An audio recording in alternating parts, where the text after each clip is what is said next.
So, as we're here today, there is still, juries out all over the place on the topic that we're about to cover. And this is going to help really shed some light on what is actually going on, what these meds help with, how they can help women in midlife, how they can help us with our longevity, and really the importance of, opening up your mind to understanding what exactly this is instead of just forming your opinions. So, welcome to the show, Dr. Christine James. I am thrilled to have you here today because you are such an expert. You've helped, close to 5,000 people That's on right. this topic. I mean, that's Thank you, huge. Heather. Yeah. So, thank you for joining us today. Yeah, As we heard, in the bio, you have such a diverse background and you are the expert. And so when we're looking for this kind of information, I think it's really important that we go to experts. And I'm not talking the TikTok experts, right. right? Like we really need to have the knowledge because knowledge is power. It is. And there's a lot of, doctors out there, um, but they may not be certified or board certified in obesity medicine. And it really is a niche market within medicine. And so even when you're talking to an expert online, it's like, do they have the background in obesity medicine to really truly understand the complexity of this disease? And I Mhm. call it a disease because that is actually what it is. When we talk about what obesity is, it's a metabolic neuroendocrine disorder. That's three huge components in our body's system that are dysregulated. And really to try to re-regulate, our metabolism, endocrine system, and our neuro system, we can't just mindfully think our way through it or just do a special diet to correct everything. Not in, over a year or two, maybe over a decade, we probably could if we were like super adamant and had like amazing human superpowers in our brain to overcome the constant feeling of being on a diet. Yes. So, so I think that, looking at it as the complex disease that it is, I think that we can start to think about it differently, and that there are now treatments, and we're just at the tip of the iceberg, really, on finding effective treatments for obesity.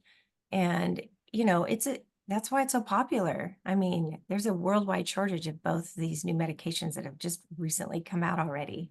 Yeah, a worldwide shortage and then a worldwide epidemic. Like those Right. two together are that's pretty tough. Yeah. When it comes to women in midlife, so I really I want to help all these women who are so frustrated and struggling. Most women are complaining about this change in distribution of fat, that things have gone from, having more junk in the trunk to now it's up in the belly, like it's Right. shifting, it's changing. Can you talk a little bit about why we're having this change in fat distribution in midlife? Absolutely. We go through a lot of hormone changes, in our midlife, and or several of those hormone changes impact how our fat is distributed throughout our body. Sometimes, as we hit 40s-ish, we have a decline in some of our hormones, namely estrogen, progesterone, testosterone, even melatonin. And that decrease in those hormones, and even in growth hormone, everything that like keeps us young and healthy and firm, and the fat in all the right places. Collagen is still like going like gangbusters, and suddenly it's like wow, it Uh-huh. drops down. So, you know, in with all of that, it's like the perfect storm. When we start having those hormonal changes, one of the things, for example, with estrogen, is that we stop producing it. So now it starts to decrease in our periphery or in our limbs and everywhere. And it's still being produced in our belly area, the hormones, ovaries and such. And if we have any fat there, it's going to start proliferating in that belly fat, that visceral fat. So we start to lose that. I don't know if you remember when we had like nice, like thick skin when we were younger, and now it's like, what in the world? It's like thin. It's like all that fat distribution now is no longer there. It's like it just stays in the belly where the estrogen hangs out. Another thing that happens is as we age, it starts really kind of in our mid 40s and starts to accelerate in our 50s, and each decade after that we do lose muscle mass. As you know, you're an expert in this area. And when we lose that muscle mass, we tend to have a decrease in our metabolism that then starts, making us a little bit more insulin resistant, which makes us turn like not as good at turning sugars into, energy. And instead it's like really good at putting it into storage, which again ends up in our belly. So Mhm. there's so many things. Like there's another thing a lot of people don't know is that when we go through perimenopause and menopause, as our sex hormones are really good at controlling our inflammation and also our cortisol or stress hormone levels. And when they decline, then our cortisol or stress levels go up. And there's actually a 30% increase in cortisol in a woman's body when she goes through menopause from baseline, from before. And it's like, no wonder we're all like irritable and stressed out. you know, getting to a place where I'm like ready to bite somebody's head off or anxious. Yeah. It's Yeah. partly, this hormonal decline that's happening, but then the cortisol goes up. Now, when cortisol goes up, it also makes us, release more fat into this body that we're Mhm. not using because we're not, working out 24/7. So then that again turns into more visceral fat. So you can see it's a vicious cycle. Super And then, of course, vicious. our sleep goes to crap. So, Uh-huh. when we aren't sleeping well, then that also it accelerates that whole process. So Yes. the sleep disruption, the cortisol influx, the decrease in sex hormones. I mean, it's like our decrease in muscle mass. I mean, the whole thing is just like, of course, women are fighting the belly fat. There are ways to, of course, overcome it to some Yeah. extent. Yeah. Yeah. Yeah. There's quite a few things that we can do. I think that, managing stress, like for me, it's a big thing to say it's okay to have stress. Like we should have some stress in our lives. It's how we Mhm. stay safe. Mhm. It's the nature of the beast of working and having families. But managing that stress is a big deal. It's a really big deal. It is. Sometimes that we have to make really honest life choices that aren't going Mhm. to be popular, True. and I think the more that a woman is self-aware and self-empowered, she can start to make those kind of choices that are going to be more supportive for her life and then start cutting out the extraneous things, the demands, the way we leach our energy out to the world. We can be a little bit more discerning. So I think that is a big piece to stepping into our power years, Absolutely. And they claiming are powerful, right? claiming our dominion. We're like, you know, we're Yeah. badass. It's super badass. And we're going to spend, like half of our lives Yeah, in this exactly. stage. So to claim that is really important. Okay, so what do you recommend for women to do to try to lose body fat before we start talking about semaglutides, before we go down that road? Like where do you recommend starting? Yeah, I mean, obviously we have been, you know, trained to think diet, which it's true. I mean, if you're still eating like a 30-year-old and you're, approaching 50 or in your 50s and you're really not eating the right diet, you know what I mean? It's like I have so many patients come in and say, I don't know, I haven't changed my, I'm gaining weight and I'm like tired and all these things are happening. And I haven't changed my diet in years. I don't understand. I'm like, well, that's the problem. You Yeah. can't eat like a 30-year-old anymore, or even a 40-year-old for that matter. We really have to I say we have to upgrade our diet. Like mommy era, remember all those like goldfish, crackers, and the Oh little yeah. natural fruit treats. I mean, I was eating like those because, oh, they're natural and they're like around and like, oh my gosh, Mhm. super not good for us. I could just get those processed foods out. But, it's like a lot of women come into my office and they are still eating kind of like that because they have kids or, and then of course, so cleaning up the diet, that's like the number one. Like drop the carbs down a little bit. We become naturally a little bit more insulin resistant or a little bit carb resistant as we get older. Especially cutting out the refined carbs or processed carbs and sugars. Those are like, are the bane of human existence at this point. Making sure we're getting a little more protein, contrary to kind of like the belief women should cut out protein towards as they get older, is actually has been kind of detrimental to our muscle mass, as it turns out by huge demographic studies like Yep. Women's Health Initiative, for example. Yep. That actually was, and it doesn't have to be like meat. It could be, fish, and it could be plant proteins, but whatever it is, like really upping that protein into a woman's diet is so important, for maintaining that muscle mass. You can't build muscles out of carbs. You Right. need those proteins to Right. make muscles and to retain muscles. Hmm. And of course, cut way back on alcohol. Sorry, ladies, we just don't It process it as well. It's like it sucks, but it's true. I know. I mean, like every small, like 4-ounce glass of wine is like 150 calories, and you drink, 5 of those a week. That's like a bottle of wine. It's Mhm. like 1,200 extra calories during that week you just consumed. Yep. It goes nowhere good. It's Right. fine to enjoy a glass of wine if that's, addiction's not part of your life. I think to have it like on a weekend or something, but this every night thing, coming home from work and having a glass of wine to wind down is Yep. really actually just perpetuating that stress Mhm. or sleep, low dopamine cycle. So Absolutely. to really cut back on it. Um, Yeah. I feel like the most common thing about my age demographic is that most of the women in this age, if they have kids, their kids are at an age now that they're either leaving, have left, high and school, and college, there's this kind of, yeah, empty nest stuff happening, and it's like, okay, so it's the end of the day. I might as well sit and have a drink because we're not busy doing what we used to do.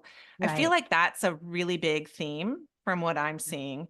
I think it is important to like that is also like we want to start filling our lives with other things other than food and alcohol. And then, which is another whole topic I can get into, because when you suppress that desire for food and drink, a lot of people are like, oh my gosh, what am I going to do with my life? And there's Yeah. like an underlying kind of depression, anxiety that arises because that was their life. Yep. And take that out, and it's like it is important for us to start to find more purpose. For Mhm. some women, it's like finding something purposeful. For others, it's like just being. Like, how do we increase our presence in being in our life without Mm, like, soothing or medicating? that's really good. And I will say too that that's another common thing is we don't know how to just be. We Yeah, have to constantly be in action distracted. or doing something, even if it's self-destructive. Or Yes. social media. Yes, yes, I can yes. spend hours of I know. wasted time on social media, and I was like, "What did I just do?" Uh-huh. I Yeah. know. I know. Okay, so when we've exhausted all these things and people are looking at peptides, when they're looking at, another source to add in, which is something that you also help people with, like who are the best candidates? Yeah, so the medications are, indicated for people with a BMI of 27 plus 1 weight-related comorbidity, so like high blood pressure, cholesterol, eh, prediabetes, something like that. It has to do with weight, or a BMI of 30 with no comorbidities.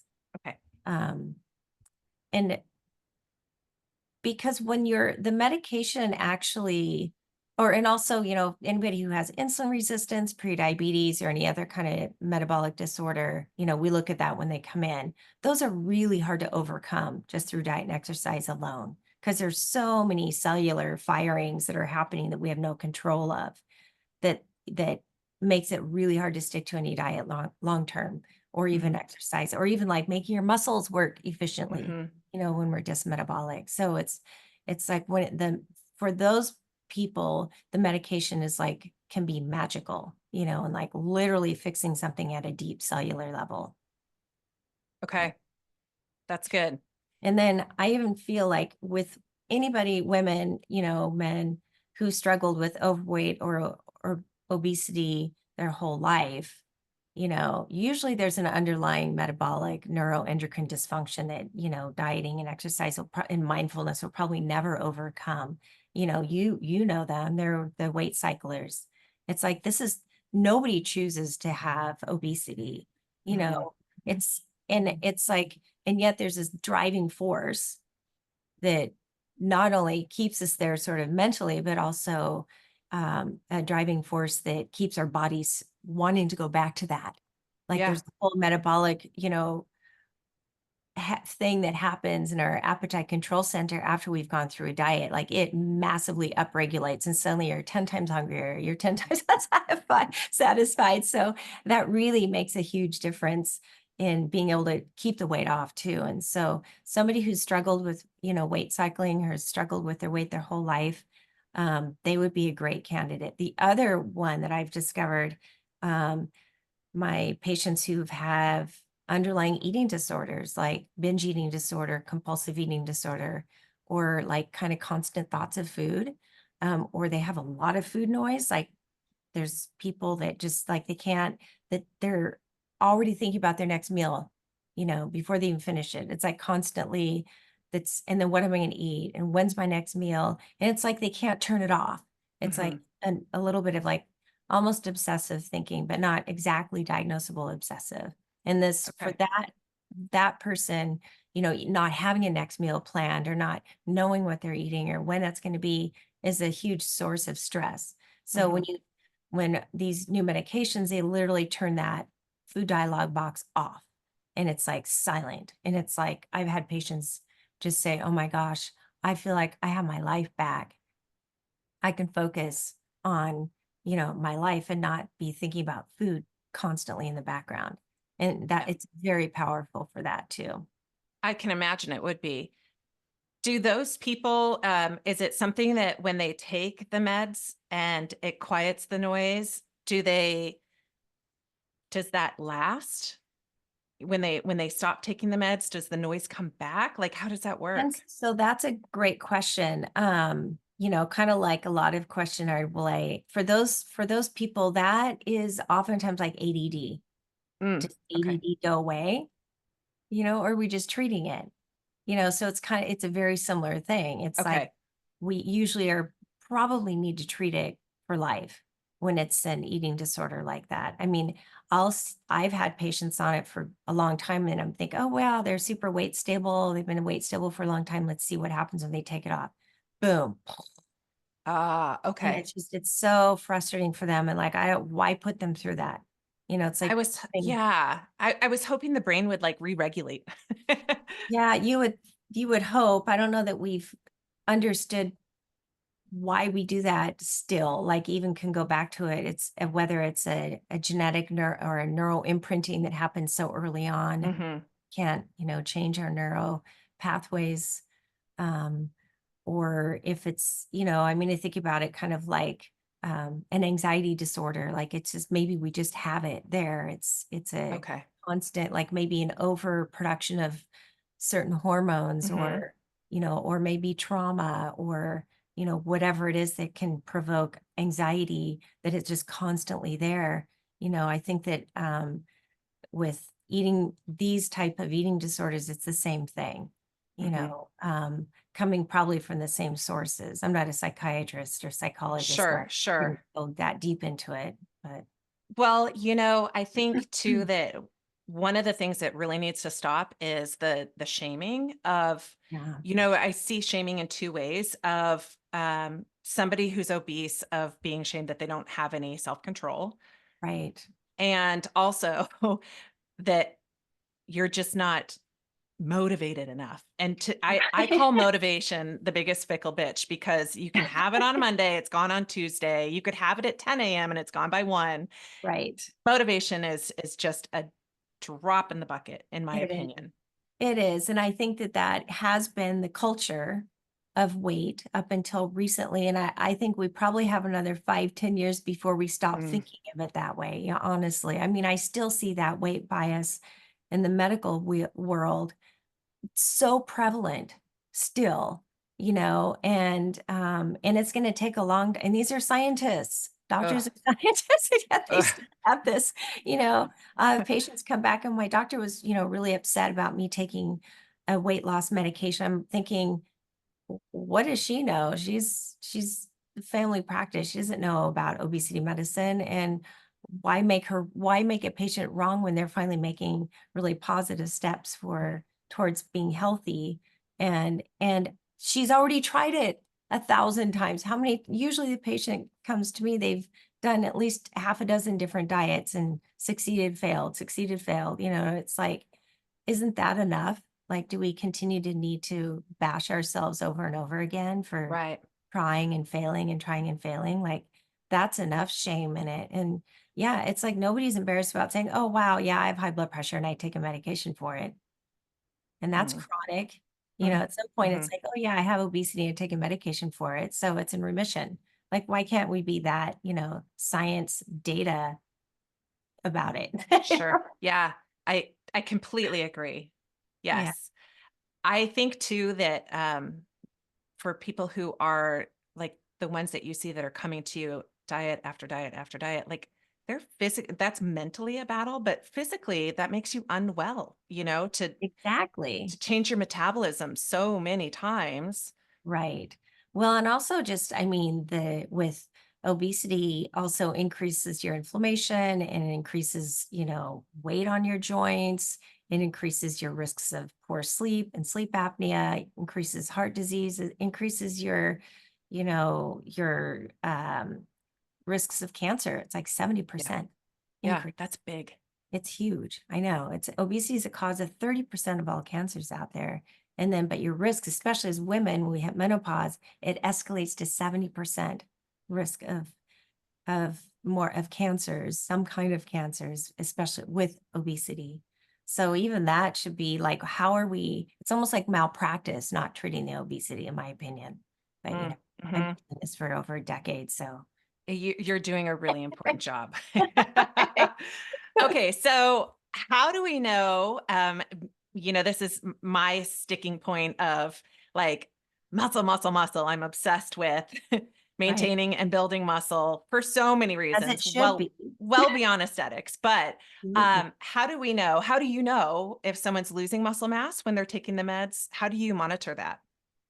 So in our practice, we have a hospital grade bioimpedance machine. So it's a body composition analysis, and we monitor it regularly every single time they come in. So Hmm. I can see trends with like muscle mass decrease because, well, their water volume's gone down. So of course their muscle mass is going to go down because where's all that water going to go? Yep. So there's a normal percentage loss. It's kind of a ratio of your not a ratio, it's a percentage of your total body mass that I would expect to see in muscle mass because it's kind of more like fluid than actual muscle tissues.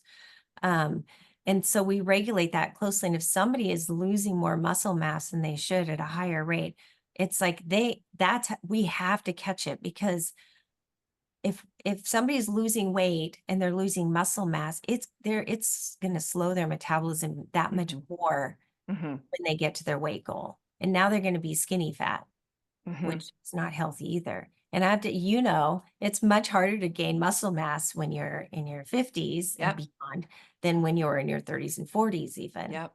It's Yep. like a little bit of an uphill battle, but so important. So I think, and there's different bioimpedance machines out there, and you can get like a little home scale that shows kind of like your muscle mass, fat mass. They're I not have super one. accurate, yeah, but they will create a trend for you. Hmm. You'll see the trend of it going up and down. It may not be like accurate like ours or like a DEXA scan or an Right. MRI, but it's, we want to see apples to apples. So you'll see trend. And I think that's really important too. I Yeah, think good. we lose muscle mass. If you were carrying around 50 extra pounds and you suddenly don't have it anymore, you're going to lose some of those anti-gravity muscles. That's very natural too, because, well, you're not carrying around 100, 50 pounds. So Uh-huh. there's going to be a little bit of a decrease in muscle mass just through lack of use. Yep. Yeah. I do my home and I know that that's not accurate.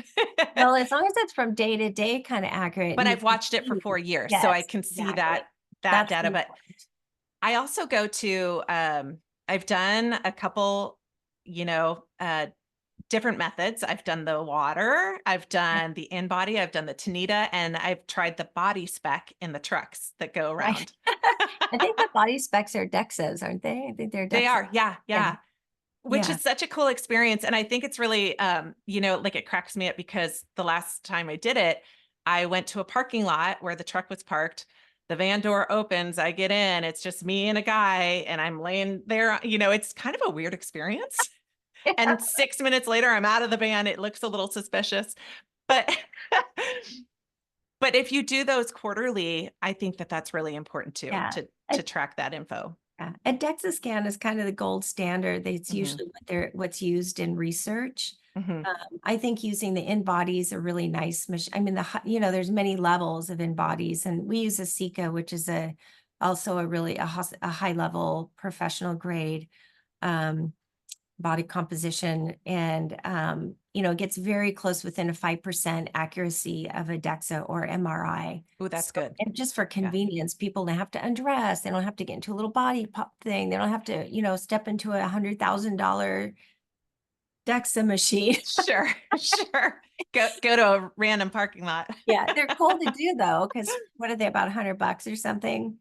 I if memory serves, it's about half that if you have a membership. So if you're doing Yeah. quarterly, it's very affordable.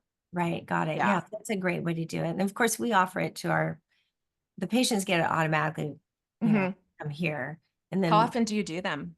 every month that they come in. So Awesome. I mean, really, if I see that muscle mass going down, it's like, okay, you need to eat more protein and up your strength training, Yep. so we Hmm. start to catch it before it gets down too far. And then that's very motivating to look at those numbers rather than just the end goal of like just the weight. Sure. We're looking at different parameters. And I think that really helps shift the focus from just a weight to like a healthy composition. Absolutely. Yeah. I'm all for strong, not skinny. Like Yeah, yeah, if our exactly. goal could be to get stronger instead of trying to get Yes, smaller, absolutely. because Well, I think that they go hand in hand, right? Like when oh you're yeah. I mean, I look at a person's body composition analysis and I can, I don't look at like the BMI happens automatically in the medical records, but I don't look at that as a determining factor for their weight goal. I'm looking at their fat-free mass. Like sure. what do they weigh at 0% body fat? And then I add, a fat percentage. It would be like normal for that person. Wouldn't expect a woman to be under 25% body fat on our scale unless she was like a pro athlete. You know what I mean? most most women, 30% body fat would be a really great goal to get to.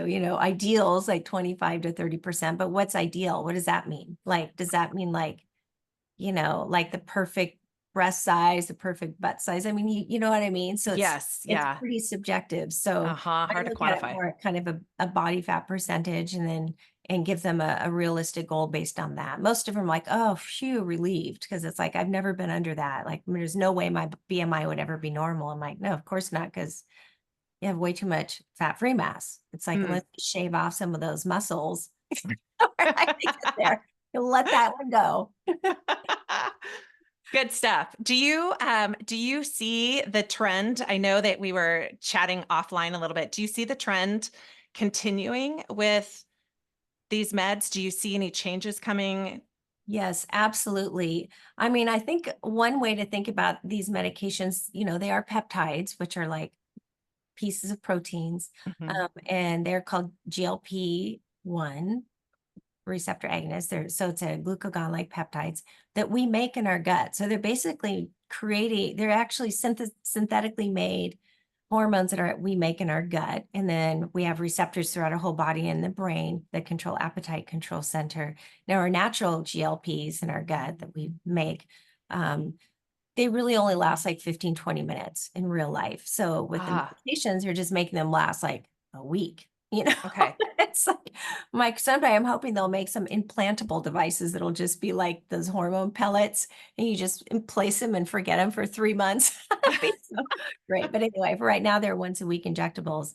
And the trend I would say is, yes, we're finally coming to a place of recognizing, obesity as a disease, and these are chronic treatments for it. So Mhm. whether you really need them chronically or not is an individual case by case decision that we make together with patients. Not everybody's going to need them for life. Some Ah, people, they'll stay on them, for enough time, and then we hold their weight steady for, 3, 6 months, sometimes maybe a year. We taper off, we decrease the amount they're taking way low. So it's just like a little tiny bit. And then mhm. after a while, they forget to take it. And it's like, wow, I don't know this any difference. And then they're done. I They're love that. Yeah, and others, it's like, "Oh, boy, can't Well, we're all just where so has this unique. been all my life?" You know? Yes, yes, absolutely. This has been really informative, and I think that this gives hope to Yeah, oh, that and yeah, exactly, there are a lot more of these coming onto the market. Like I said, I was at a medical conference last weekend, and there were, 8 new medications coming to market probably over the next 5 years. They're in wow. different stages of the trials and such. But I think that we're finally seeing some options for treatment that can be really beneficial for people and really quite safe too compared to our old school weight loss drugs. And Mhm. and then there because it's also treating other underlying disorders, which can be really beneficial for people too. So it's like, kill two birds with one stone kind of effect. And Absolutely. I think also, it's the tip of the iceberg that we're finally, for the first time, starting to look at this epidemic of obesity and like let's start treating it like what it is instead Mhm. of just looking at it as human failings or something, which is not fair and kind of ridiculous now that we know more about it. I agree. I'm really excited too. The more that I learn and listen to other doctors speak on not just the weight loss Hmm. meds, but peptides in general. Like Oh yeah. there's so many things that we can help. There's a lot of peptides even for helping maintain muscle mass. Now, I'm not super familiar with those, but I have Yeah, kind of an inkling. There's some great peptide treatments that are out there now that I think that's going to just get more and more fine-tuned and honed in and will probably become part of the obesity treatment. mm, And okay. the peptides along with it in addition to. So I think we'll start to see that coming in the future, which is great because now it's like giving our bodies, the extra boost. Like maybe we don't digest it very well from our foods. Not Right. everybody has great digestion. Not everybody can afford like perfect, hormone free, grass fed, whatever Yes. foods. Yes. Like you just kind of get what you can afford. And that's the other thing that comes up is accessibility. Like right now, these drugs are very expensive. Mhm. So the more we push for them, the more we hope to get insurance coverage, Mhm. as a chronic medication. Yeah. It's tricky right now. We're still in the infancy really of treating this condition. Well, I think that, obesity and so many different other chronic conditions, I think that it's hopeful that we have the information we have. Sometimes it doesn't go as fast as we'd like it to go, Yeah, to really like when it comes to cost, when it comes to accessibility. But I think that it's a hopeful thing. And absolutely. I really want people to my whole goal is for people to thrive and feel their best. And I know that Yeah. you probably have that same.